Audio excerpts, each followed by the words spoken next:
々時代の苦難から救う。だが腹を貸した。人々を苦難から救うために。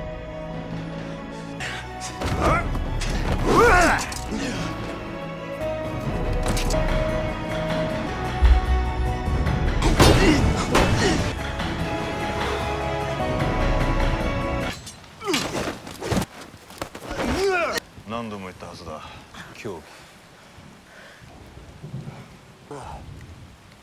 盛りたいなどと。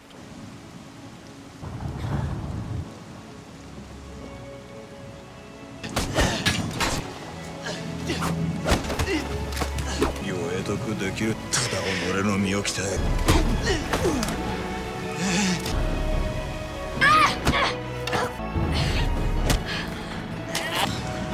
撃たれても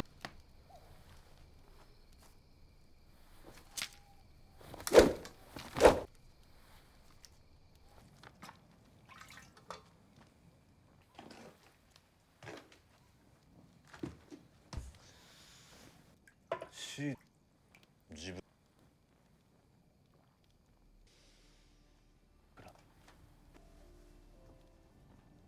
それで自身の何かが病んでいる証。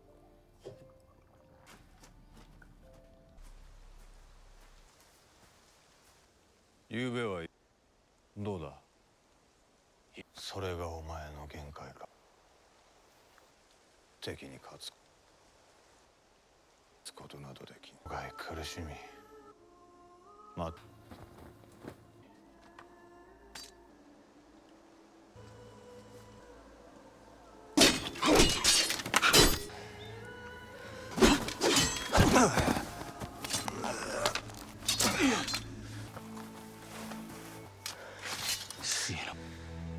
今こそ奥義をない。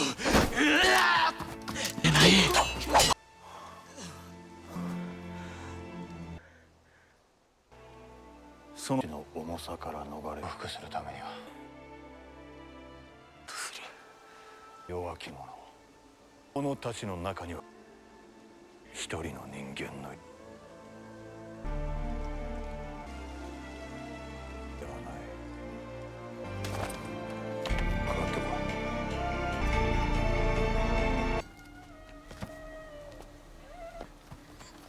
大きい。この時俺は自教の名にかけておしを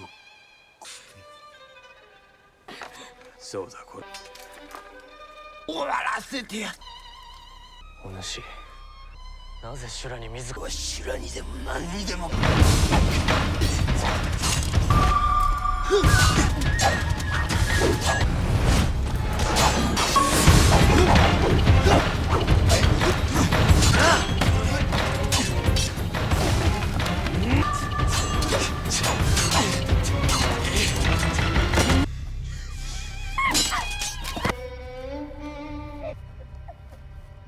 手を捨ててきた。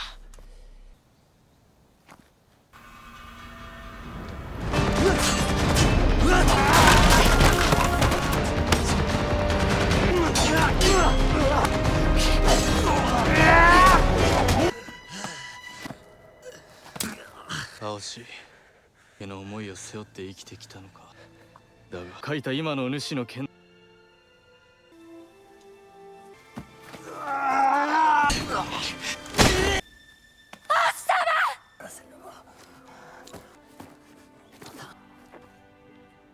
それでもまだ最強の将されよ。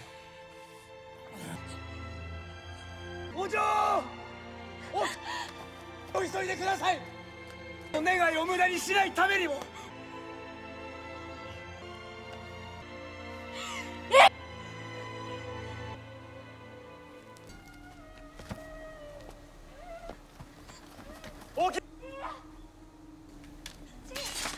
この時俺は自教の名にかけておしを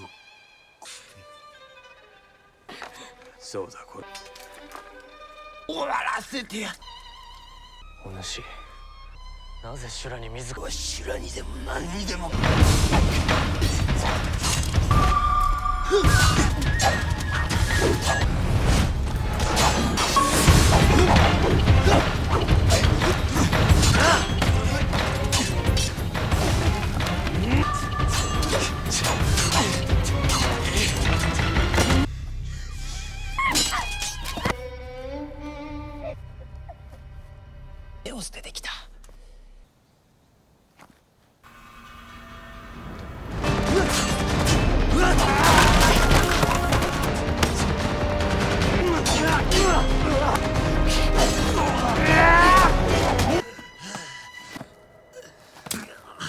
し家の思いを背負って生きてきたのか。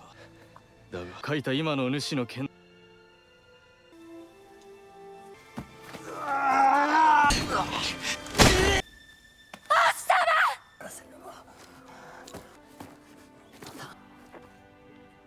それでもまだ最強の勝負されよ。お嬢、お急いでください。願いを無駄にしないためにも。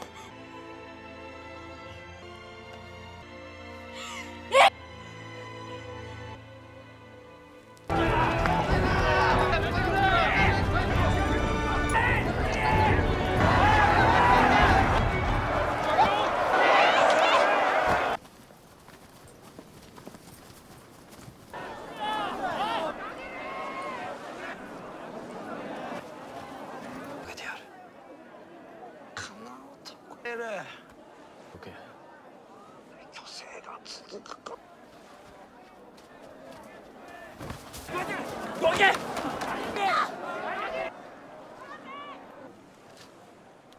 形勢に乗じとあまたによこせ。新時代に抜刀斎にされた姉の皇座お家侍島村藩士藩藩士大垣藩藩士牧野仁志影広与里明。はいこのも含まれ死にちゃ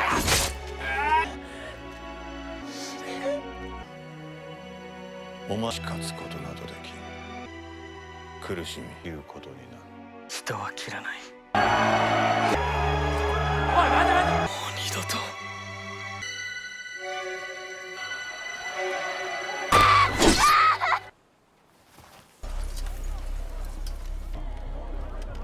そんな子供騙しの刀で何が。殺させの誓い。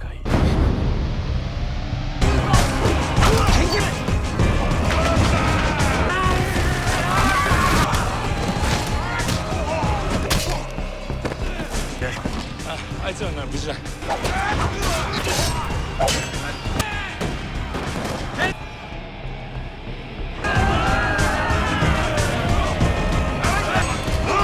駄にする。事態だ。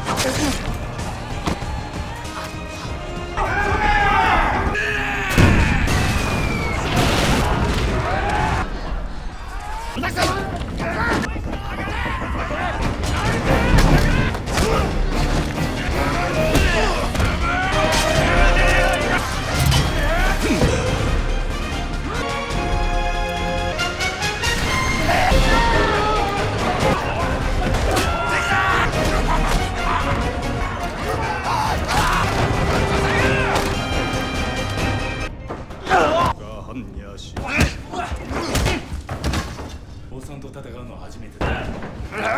もうちょっと仲間ってわけか。仲間？西洋列強に怯え駒形由美いながら一家全員を様のもとに集まった。お久しぶりです、日村。ガチだな。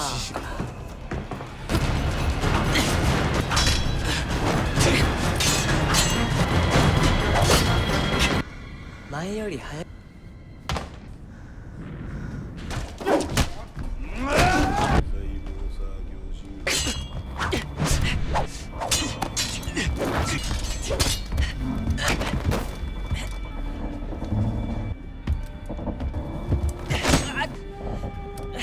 強さだけでは生きてはいけん。所詮強っ。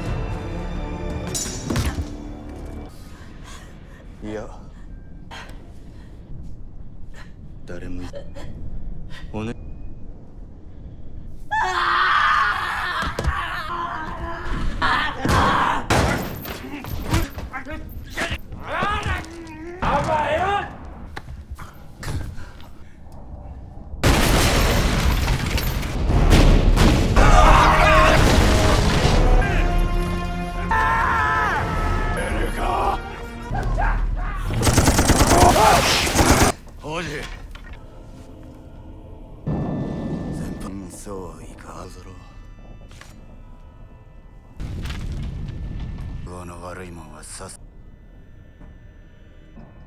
決着。強い強す素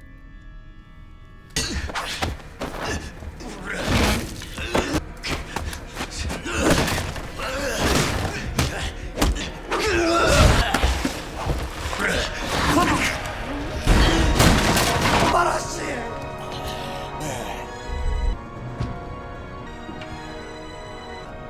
斎藤手を何を見せてくれ。そんなもの師匠様にどうさんよ。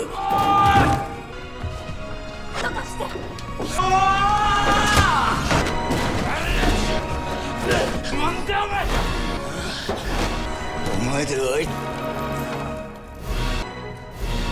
だがってそんなもんか。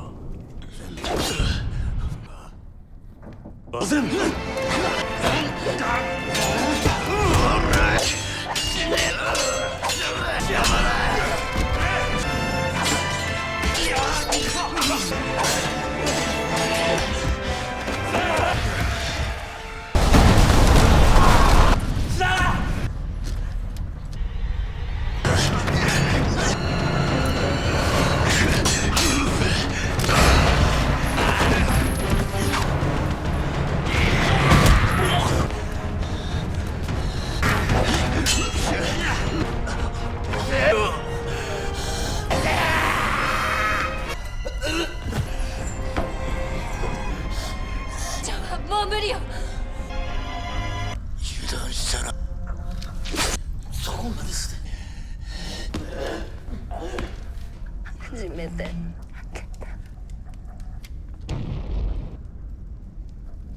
先生かかってこい。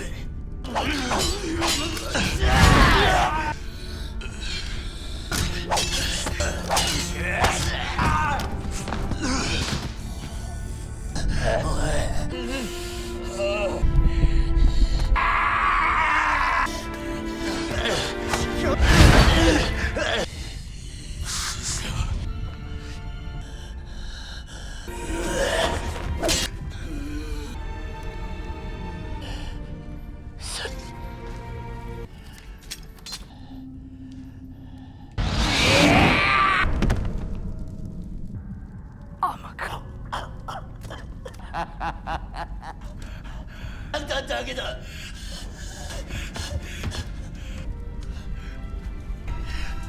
楽しいのはが控えてるんでな。ね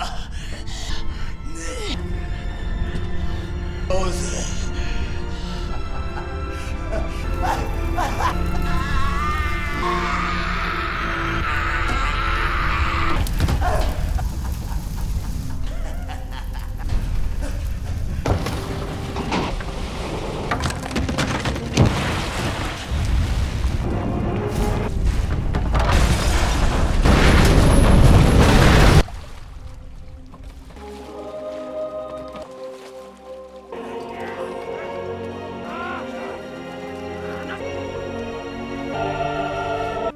天使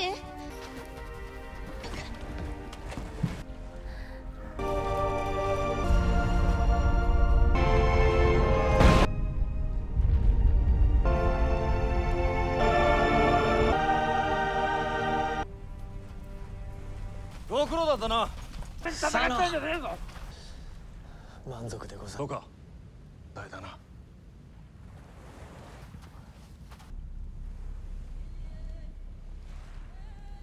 日村だか。帰ろう。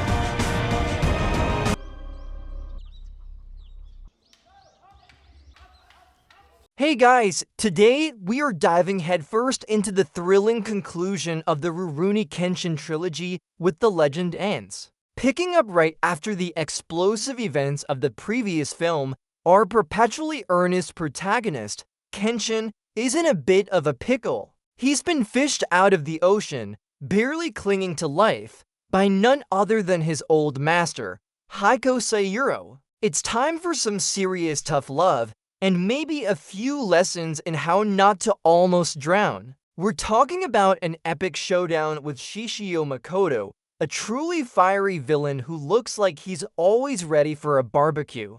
I put a lot of work into these, so if you like what you see, a like and a subscribe is always appreciated. No worries if not. So Kenshin's master, Heiko, isn't exactly thrilled with his pupil's performance, or lack thereof. He basically tells Kenshin, with the subtle grace of a sledgehammer, that he's still too weak to defeat Shishio. The Batusai persona, Kenshin's killer past, is like a heavy anchor dragging him down, preventing him from reaching his full potential. It's less a reunion and more an intervention, complete with stern lectures and maybe a side of I told you so. The air is thick with unspoken history and the clatter of ceramic teacups, probably to punctuate every disappointing point Heiko makes naturally. Kenshin's only option is to undergo a grueling training montage, because what's an action movie without one?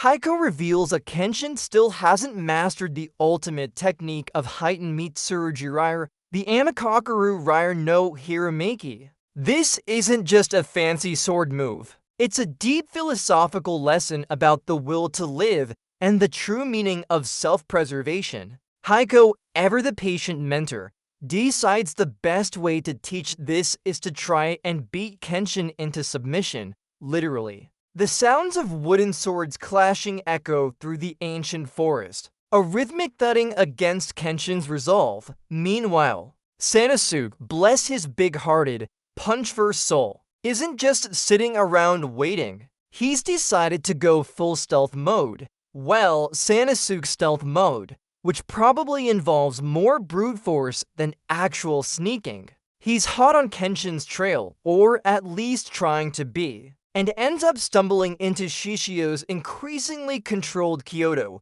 The city hums with an unnerving tension, a stark contrast to the usual market chatter. Sanosuke's fists are itching for a fight, and he's not one to disappoint himself, or anyone else looking for a good brawl. And then there's Aoshi, still brooding and looking for a rematch with Kenshin, because apparently some grudges just won't die. He's found his way into Shishio's inner circle, though his motives are purely personal. He's not really interested in Shishio's grand plans for Japan. He just wants to prove he's the best. His silent, menacing presence fills every scene he's in, punctuated only by the soft swish of his dual kodachi. The man just radiates moody and dangerous, and frankly, it's a look. Misao, the spirited little kunoichi, is also in Kyoto, frantically searching for Kenshin and her missing Oni Wabanchu comrades.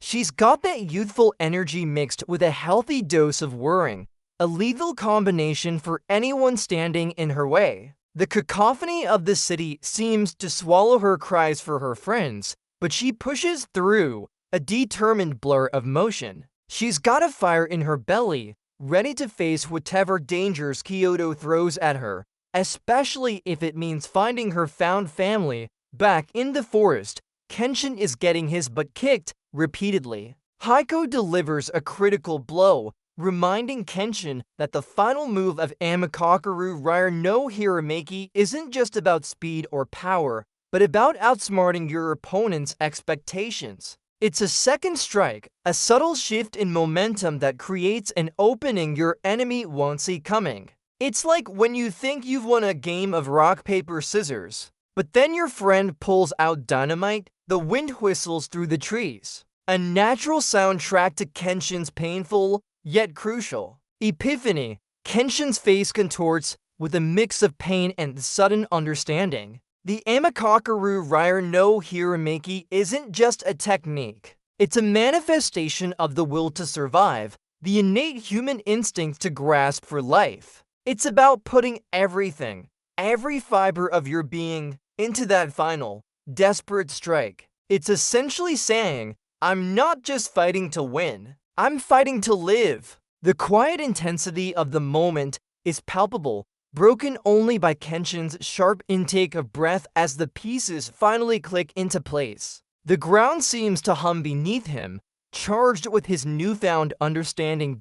And then, with a renewed fire in his eyes and a quiet resolve, Kenshin unleashes the Amikakeru Rire no Hirameki. The crack of his wooden sword connecting with Haiko's resonates like a clap of thunder, a testament to his newfound mastery. It's not just a physical feat, it's a spiritual one. He doesn't just block or parry. He asserts his will, demonstrating a level of intent and power that finally surpasses his master. Haiko, with a knowing smile, acknowledges his student's triumph. The air around them practically vibrates with the lingering energy of their clash. Meanwhile, Sanosuke's stealth mission has, predictably, gone sideways. He's been captured by Shishio's goons and is currently experiencing the hospitality of a very uncomfortable interrogation room. The thud of punches against flesh and the snarls of his captors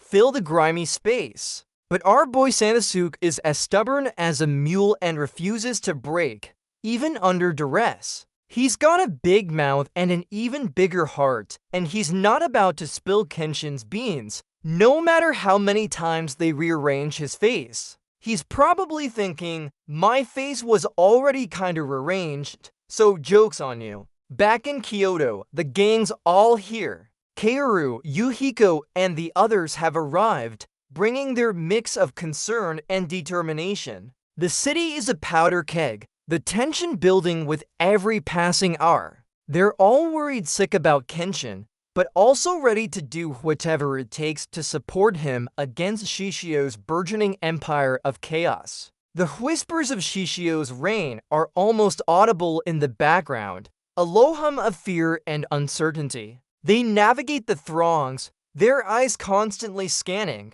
searching for any sign of their wandering samurai. Shishio, in all his bandaged glory, is outlining his truly villainous plan: burn Kyoto to the ground.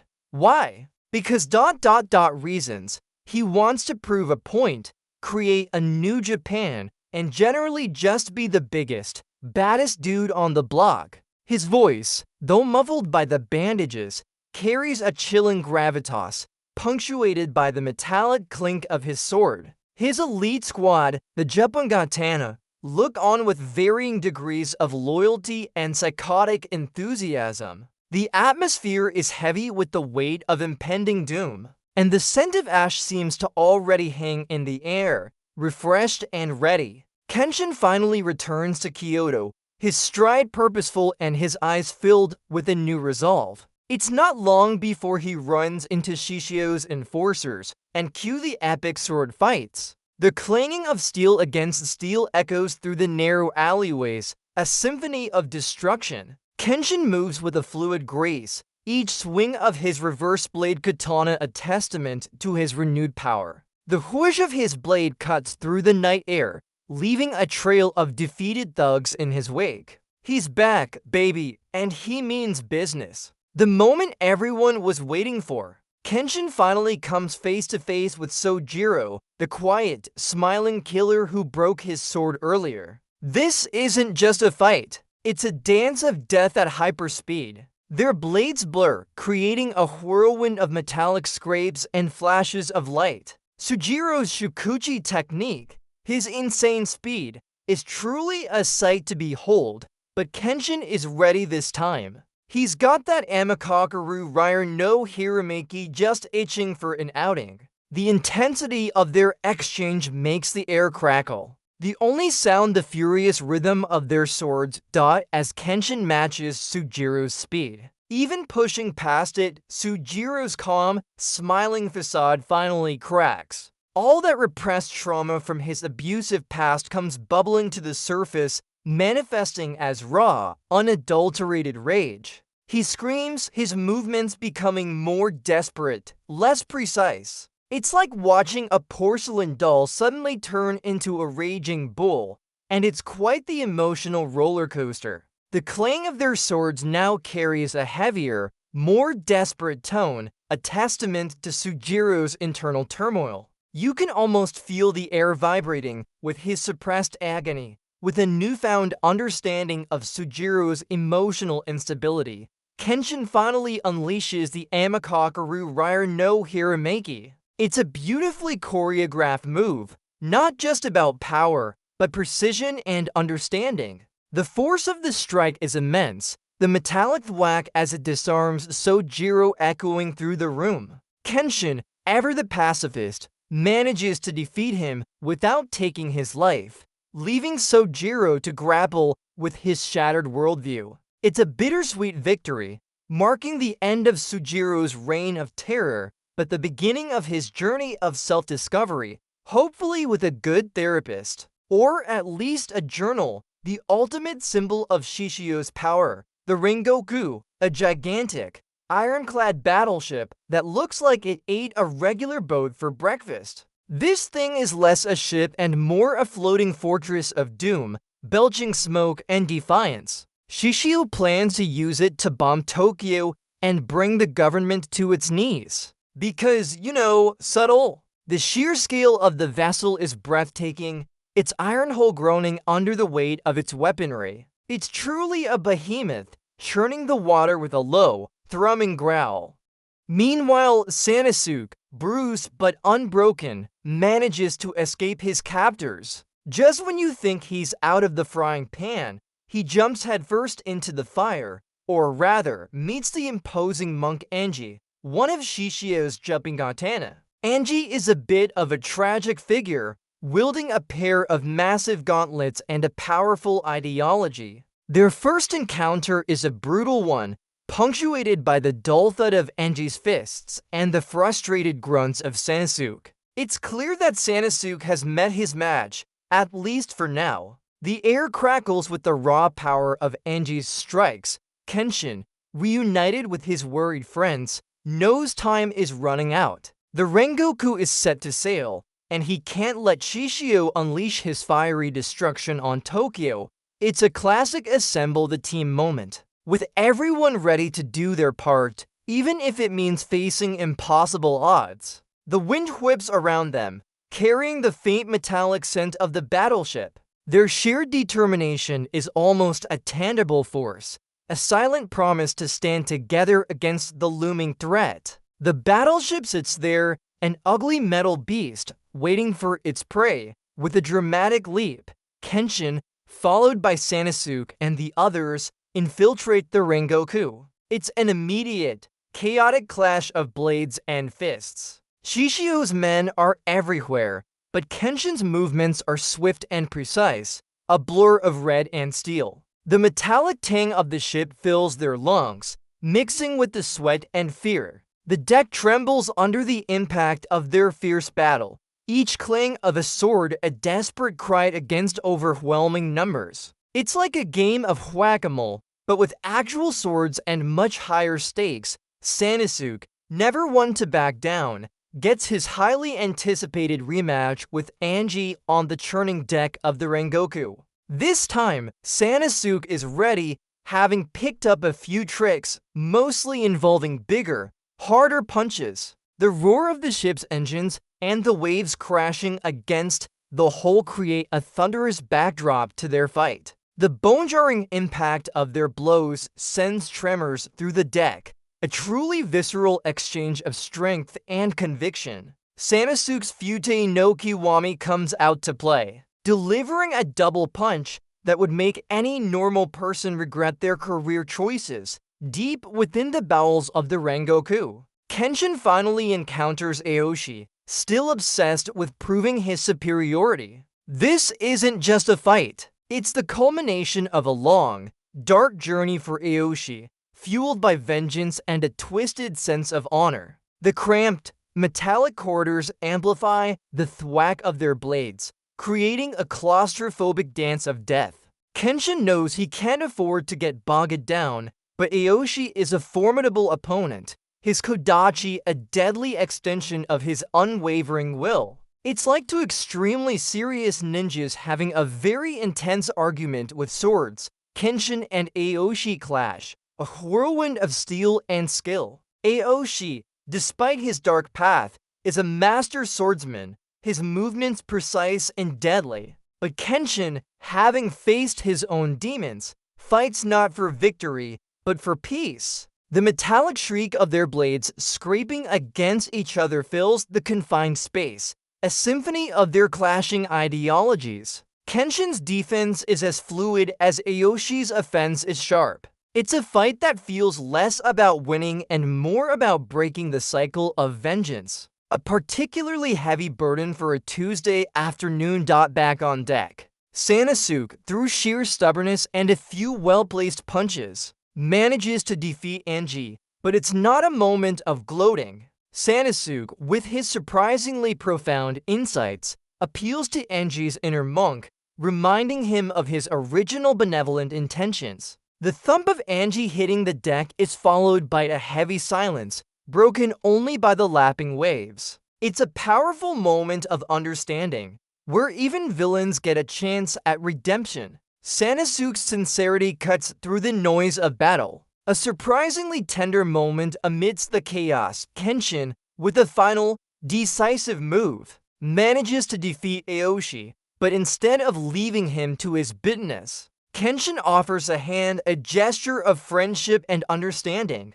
He tells Aoshi that there's still a path back from the darkness, a way to find purpose beyond revenge. The battle ends not with a death, but with a whisper of hope, a gentle clang of their swords falling silent. It's a surprisingly heartfelt moment in a movie full of spectacular explosions and rapid-fire swordplay. Aoshi, for once, looks less like a vengeance demon and more like a lost soul pondering directions, with Aoshi defeated and the immediate threats handled. Kenshin pushes forward, knowing that the ultimate confrontation with Shishio awaits. He ascends the ship's inner workings, each step bringing him closer to the man who threatens everything he holds dear. The metallic groans of the ship are his only companions, a constant reminder of the ticking clock. His breathing is steady, his focus absolute. The air grows heavier, almost electric,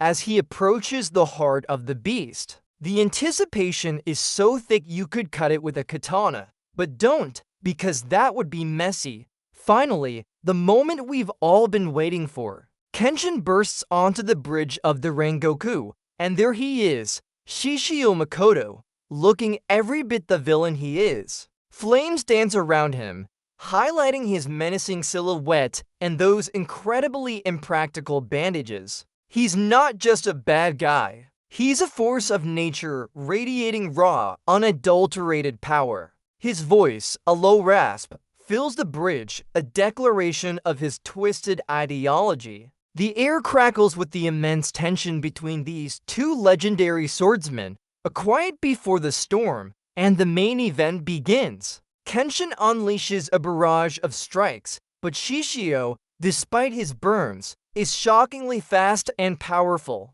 His sword, the Mugenjin, is serrated and soaked in human fat, allowing it to ignite with friction. Gross but effective. The clang of their blades is deafening, punctuated by the roar of the ship's engines. Sparks fly with every parry, illuminating their deadly dance. Kenshin is immediately on the defensive, realizing Shishio's strength is beyond anything he's faced, even with his new training. The whole room just vibrates with their combined power. Shishio, with a chilling smile beneath his bandages, demonstrates the true horror of his Mugenjin. With a sudden surge of movement, the blade ignites, spewing fire and smoke. Kenshin dodges, the searing heat licking at his face. It's a dirty trick, but a devastatingly effective one. The smell of burning flesh and ozone fills the air, a truly unique combat experience.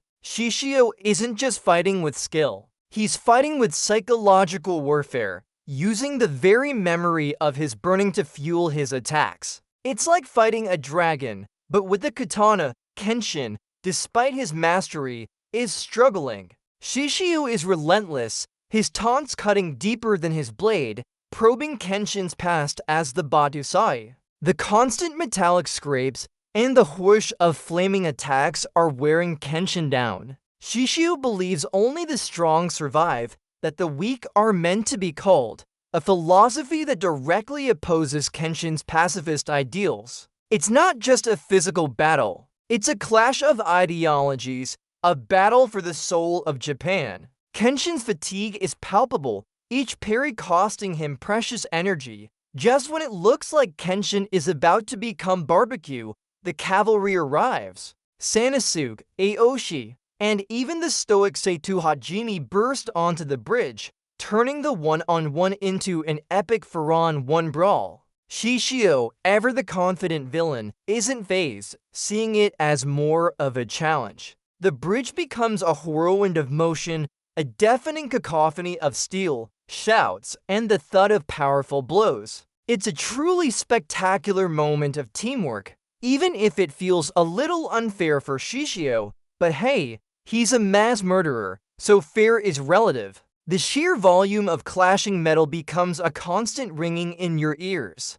Seitu, with his signature Gatatsu, charges Shishio, delivering a thrust with enough force to rearrange internal organs. The impact is bone-jarring, a loud WHUMPH that rattles the whole ship. But Shishio, shockingly, barely flinches. The man is a tank. He takes the full force of Seitu's attack and just grins, his body's abnormal temperature making him incredibly resilient. It's a stark reminder of just how tough this guy is and how much Kenshin and his friends are up against. Seitu's normally unflappable expression even shows a hint of surprise, which is saying something. Aoshi, no longer consumed by his personal vendetta, fights alongside Kenshin with a newfound purpose. His dual kodachi dance around Shishio, a blur of silver. The metallic shink of his blades against Shishio's armor shows his incredible precision. He's not just seeking revenge. He's fighting to protect the new era, lending his considerable skill to the greater good. It's a nice character arc, honestly, and shows what a little teamwork can do against an overpowered boss. The air around him seems to hum with the speed of his strikes. Sanosuke, never one to be subtle, lands a devastating Fute no Kiwami on Shishio. The double impact is like a sonic boom, a dull thud-thud that makes Shishio stagger. It's an explosive display of raw power, sending shockwaves through the bridge. Even with Shishio's monstrous resilience, you can see the impact of Sanosuke's sheer force. He's always been about punching first and asking questions later, but here, it's incredibly effective. The sheer force of the blow rattles the very foundations of the ship. Literally, despite their combined efforts, Shishio is still standing, a seemingly unstoppable force. But the prolonged battle is taking its toll on everyone, especially Shishio. Kenshin, seeing his friends falter, knows he has to be the one to finish this. The metallic clanging slowly dies down as everyone momentarily pauses, breathless, anticipating Kenshin's next move. His breathing is ragged, but his eyes burn with an unwavering resolve. It's Kenshin versus Shishio, one last time, with everything on the line. The heavy silence is almost unbearable. Shishio, however, has a fatal flaw. His body is literally burning itself out. Due to his severe burns, his sweat glands were destroyed, meaning he can't regulate his body temperature. All this intense fighting is causing him to overheat, his bandages visibly smoking, a gruesome ticking clock. The air around him shimmers with the heat, a literal walking oven of a villain. He's pushing himself beyond human limits, and it's starting to show in a very, very dramatic way. The faint smell of scorching fabric and skin fills the bridge, a truly unique villain-wise scent. Seizing the moment, Kenshin unleashes the Amikaku Rurouni no Hirameki, not once, but twice. The first strike, a powerful feint, draws Shishio in, and the second, the true killing blow, lands square. The crack of the blade against Shishio's superheated body is sickeningly loud, a testament to the immense force behind the strike. It's less about cutting him and more about delivering a concussive shock that exacerbates his internal damage. This isn't just Kenshin's ultimate technique. It's a strike delivered with the full weight of his conviction. The entire bridge seems to shake from the impact. And then, in a truly dramatic and fitting end for a villain who was essentially a walking inferno, Shishio Makoto bursts into flames. He literally spontaneously combusts. The air fills with the smell of burning flesh and the roar of the fire as he collapses, defeated not just by Kenshin's skill, but by his own monstrous physiology. It's a spectacular, horrifying sight and a stark reminder of the consequences of extreme ambition and a lack of proper cooling mechanisms. The flames die down, leaving nothing but scorched earth and the lingering memory of his terrifying presence. Talk about going out with a bang. And a sizzle with Shishio defeated, the immediate threat is over, but the Rengoku is a wreck. Kenshin and his friends, battered but victorious, survey the damage. The rising sun casts a golden glow over the ravaged ship, a symbol of a new dawn for Japan, free from Shishio's tyranny. The sounds of their heavy breathing fill the quiet morning air, mixed with the groans of the damaged ship. They faced insurmountable odds and emerged, not unscathed, but stronger. It's a moment of quiet reflection, a collective sigh of relief. The salt spray of the sea mixes with the lingering scent of smoke, a potent reminder of their battle. Aoshi, finally free from his dark obsession, bids his farewell, walking away to find his own path to redemption. Misao, with a bittersweet smile, watches him go, now embracing her role as the new Okashira of the Oni Wabanchu. The gentle rustle of leaves provides a soft backdrop to this quiet departure, a peaceful contrast to the earlier chaos. She's grown so much throughout this ordeal, transforming from a spunky apprentice to a true leader. It's a testament to the power of hope and finding your own way, even after a truly wild adventure. Plus, she gets to boss people around, which is always a bonus, say too. Always the embodiment of Aku Sakuzen slay evil immediately. Ensures the government takes control of the situation. No doubt grumbling about proper procedure. He offers Kenshin a rare, almost imperceptible nod of respect, acknowledging their shared fight for a better Japan, even if their methods differ wildly. The screech of the train's brakes and the hiss of steam punctuate their unspoken understanding. He's not one for long goodbyes or mushy speeches, but his quiet presence speaks volumes. Some things never change, and Seitu's dedication to justice is one of them. Finally, the familiar sight of the Kamiya Dojo gates. Kenshin, Kaoru, and Yuhiko return home,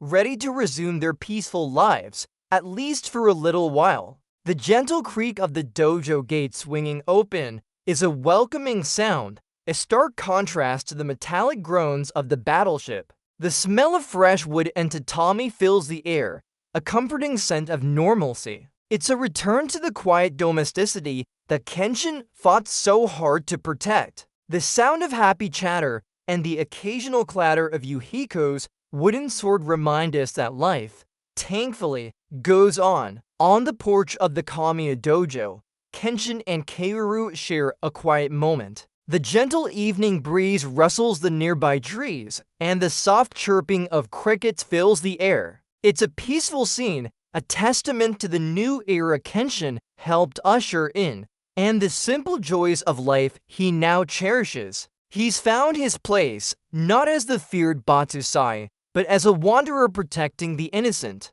The warmth of the setting sun bathes them in a soft glow, a quiet comfort after so much turmoil. The silence between them is a comfortable one, filled with unspoken understanding. The camera lingers on Kenshin's iconic cross-shaped scar, a permanent reminder of his brutal past. But now it's accompanied by a gentle, peaceful smile. He's no longer running from his past. He's embraced it, using his skills to protect, not to kill. It's a powerful visual, signifying his journey from an assassin to a true protector. The ambient sounds of the dojo, the distant laughter of Yuhiko, remind him of the life he has now. The scar remains, but the meaning behind it has transformed. A quiet symbol of his unwavering resolve to live a life of peace and compassion.